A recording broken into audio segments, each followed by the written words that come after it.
নমস্কার, আমি তরুণ ঘোষ। কালকে প্রধানমন্ত্রী শেখ হাসিনা, বাংলাদেশের প্রধানমন্ত্রী শেখ হাসিনার অনেকগুলো ইন্টারভিউ, মানে একটা ইন্টারভিউ অনেকগুলো কাগজে ছাপা হয়েছে। তার মধ্যে আমাদের কাগজে যেটা ছাপা হয়েছে সেটা হচ্ছে মাথা উঁচু করে দ্রুত ফিরবো শেখ হাসিনা। এখন তিনি এই ইন্টারভিউটা কিভাবে দিয়েছেন সেটা আমাদের কাছে এখনো পরিষ্কার নয়, অন্তত লেখাতেও পরিষ্কার হয়নি। কিন্তু এটা কন্টিনিউ করবে। যে লিখেছে তাকে আমি খুব বিশ্বাস করি। তার নামে বেশ কয়েকবার করেওছি অগ্নি রায়। দিল্লিতে যদি কারোর সত্যি সত্যি সম্পর্ক থেকে থাকে তাহলে সে হচ্ছে অগ্নি। তো অগ্নি এটা কন্টিনিউ করবে। এই লেখাটা অনেক বড় লেখা। ইন্টারভিউটা মানে কিভাবে কিভাবে ফিরবেন সেটা উনি বলেননি। কিভাবে ফিরবেন সেটা তো হচ্ছে ভারতবর্ষের ব্যাপার, সেটা ভারতবর্ষ যা করার করবে। তার বক্তব্য তিনি বলেছেন দেশে ফেরার ব্যাপারে, আওয়ামী লীগের কার্যক্রমের ব্যাপারে, এবং তার বিরুদ্ধে যে সমস্ত অভিযোগগুলো আনা হয়েছিল সেগুলোকে তিনি খণ্ডন করেছেন, যেভাবে একদম যৌক্তিকভাবে, কারণ কূটনীতিক যেভাবে খণ্ডন করে তিনি সেভাবেই খণ্ডন করেছেন। আপাতত দেখা যাক তিনি কি বলছেন।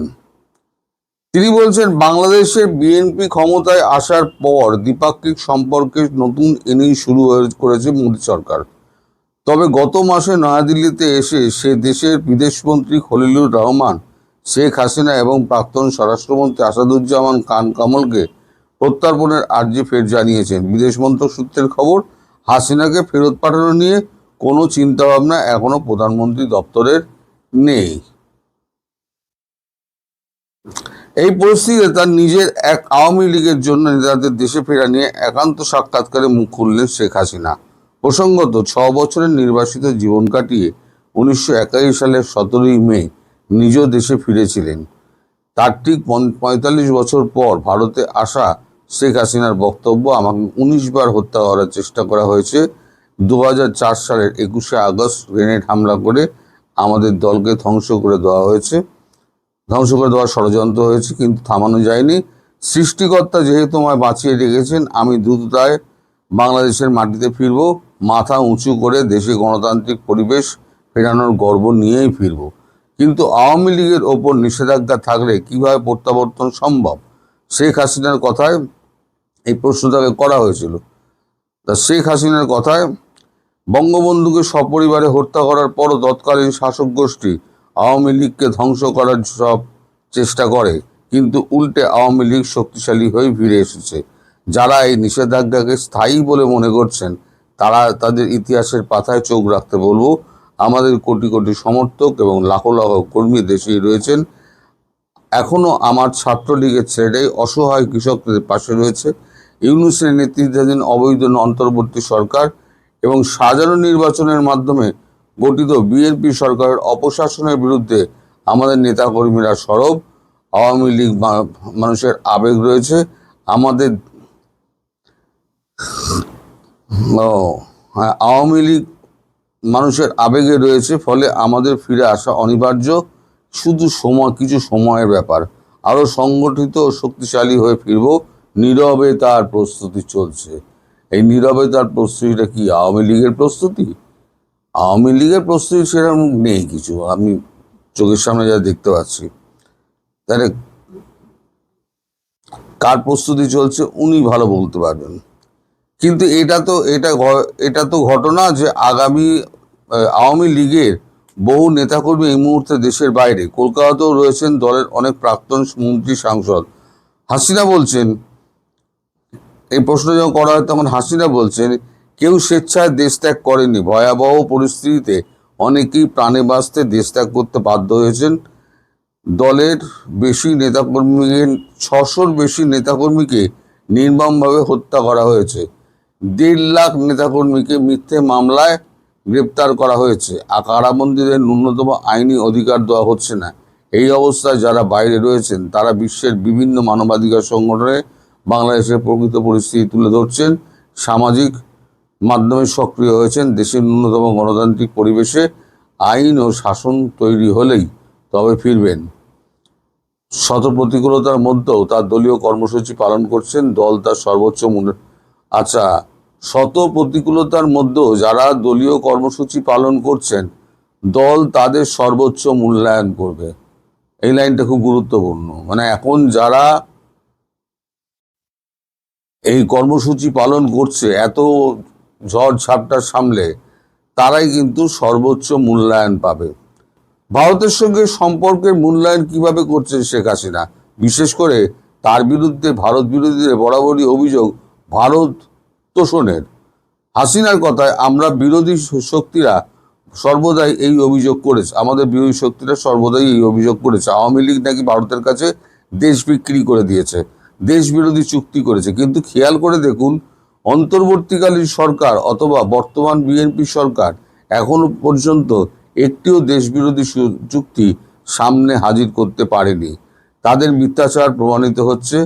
তার সংযোজন 1996 সালে ক্ষমতায় এসেই আমরা গঙ্গা পানি চুক্তি করেছিলাম। 1914 সালে আন্তর্জাতিক আদালতে সমুদ্র সীমা সংক্রান্ত বিরোধ নিষ্পত্তির মাধ্যমে ভারতের কাছ থেকে প্রায় 20,000 বর্গ কিলোমিটার সমুদ্র সীমা বাংলাদেশের মানচিত্রে যোগ করেছিলাম। 2015 সালে স্থল সীমান্ত চুক্তির মাধ্যমে ছিটমহল সমস্যার স্থায়ী সমাধান করে গিয়েছে। ভারত বাংলাদেশ মৈত্রী পাইপলাইন এই জ্বালানি সংকটের সময়ও বাংলাদেশের লাইফ লাইন। এর মধ্যে কোনটা অন্য দেশের তাবেদারি বিএনপি বলুক, এই ঘটনা যে বিদেশ নীতির ক্ষেত্রে আওয়ামী লীগ দেশের জনগণের স্বার্থকেই অগ্রাধিকার দিয়ে এসছে। লেখাটা পড়ে মনে হলো এটা চলবে, লেখা আছে চলবে। লেখাটা পড়ে মনে হলো যে এটা একটা ইন্টারভিউ। কারণ পরস্পর কথাবার্তার যে ঢংটা যেটা দেখা যাচ্ছে, তাতে মনে হচ্ছে এটা একটা ইন্টারভিউ। অর্থাৎ এতদিন যেটা উনি টেলিফোন ইমেলে ইন্টারভিউটা দিতেন, এখন সেটা মনে হচ্ছে সামনাসামনি।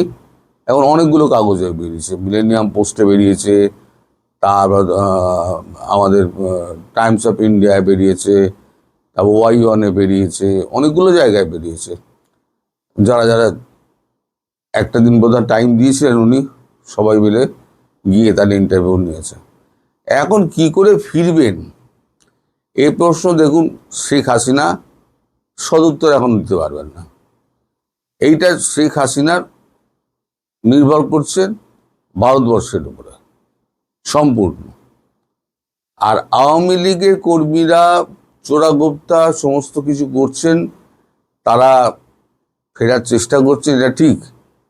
কিন্তু আওয়ামী লীগের নেতা এবং মন্ত্রীরা যতক্ষণ না দেশে ফিরে তারা দলের হাত ধরছেন, ততক্ষণ পর্যন্ত কিন্তু আওয়ামী লীগের কর্মীরা সেই শক্তিটা পাবে না। এটা একদম মানে ধ্রুব সত্য। তাহলে বাকি কি থাকে? বাকি থাকে একটাই, সেটা হচ্ছে লাঠৌষধি। এই যে তাড়াতাড়ি বেড়া ফেরা দেওয়া কমপ্লিট হচ্ছে, বেশি দেরি করো না, আমাদের হাতে অত সময় নেই। গতকালকেও আমি বলেছি যে শুভেন্দুকে যেটা বলা হয়েছে, এবং শুভেন্দু তাড়াতাড়ি কাজ করছে।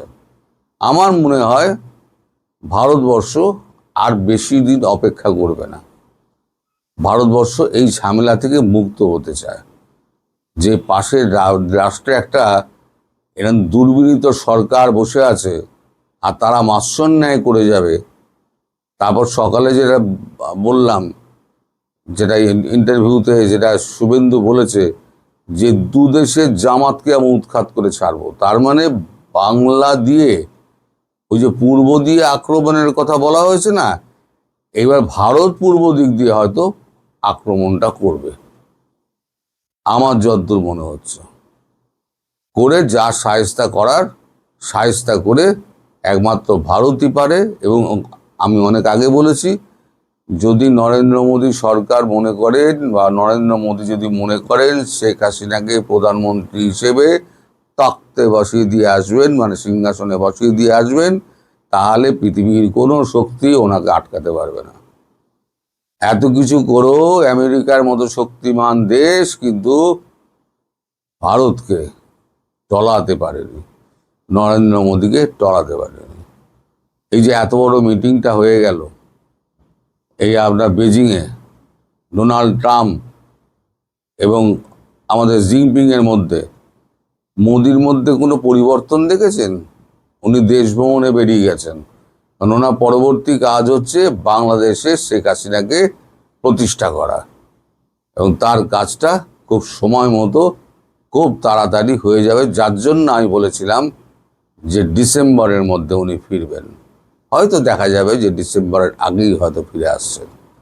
সুতরাং একদিন আমি যা বলে আসছিলাম, একদিন আমাকে যা কথা আপনারা শুনিয়েছেন, যারা কথা শুনিয়েছেন তাদের কথা বলছি, যারা শুনিয়েছেন কথা, তো আজকে ছাপার অক্ষরে দেখিয়ে দিলাম। আমি তো মুখে বলতাম অনেক ভুলবাস অনেক কিছু বলতেন, আজ কিন্তু ছাপার অক্ষরে দেখিয়ে দিলাম। আর আমাদের আনন্দবাজারে বেরোনো মানে একটা প্রতিষ্ঠিত কাগজে বেরোনো, এবং অগ্নি রায়ের মতো একজন করা, মানে সে একজন জ্ঞানী গুণী, এবং সে জানে কোনটা ছাপতে হবে কোনটা ছাপতে হবে না। আর আনন্দবাজারও জানে ফার্স্ট পেজে অ্যাঙ্কারে এই স্টোরিটা ক্যারি করার অর্থ কোন জায়গায় হতে পারে। যারা কাগজে কাজ করেন তারা নিশ্চয়ই বুঝতে পারবেন ফার্স্ট পেজে অ্যাঙ্কারে একটা স্টোরিকে মানে ক্যারি করা, তার অর্থটা কী হতো। অ্যাঙ্কার কি জানেন? অ্যাঙ্কার হচ্ছে কাগজকে ধরে রাখা। কাগজ, জাহাজ যেমন অ্যাঙ্কার ফেলে জাহাজকে ধরে রাখে, অ্যাঙ্কার হচ্ছে কাগজকে বলা হয়, নিচের স্টোরিটাকে বলা হয় অ্যাঙ্কার, যে কাগজটাকে বেঁধে রেখে দেয়।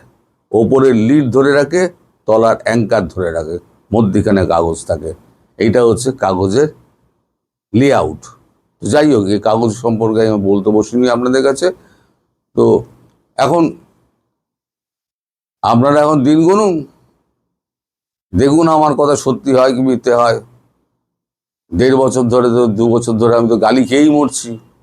এখন দেখা যাক আর কতদিন আমায় গালি খেতে হয়। তা মনে হয় না বেশি দিন আর গালি ফালি খেতে হবে, যা অবস্থা দেখছি। তাই আমি চেষ্টা করলাম এখানে কাগজটা তুলে ধরার। আপনারা যদি পারেন স্টিল করে পড়ে নিতে পারেন। সবাই ভালো থাকবেন, সুস্থ থাকবেন, সাবধানে থাকবেন। নমস্কার।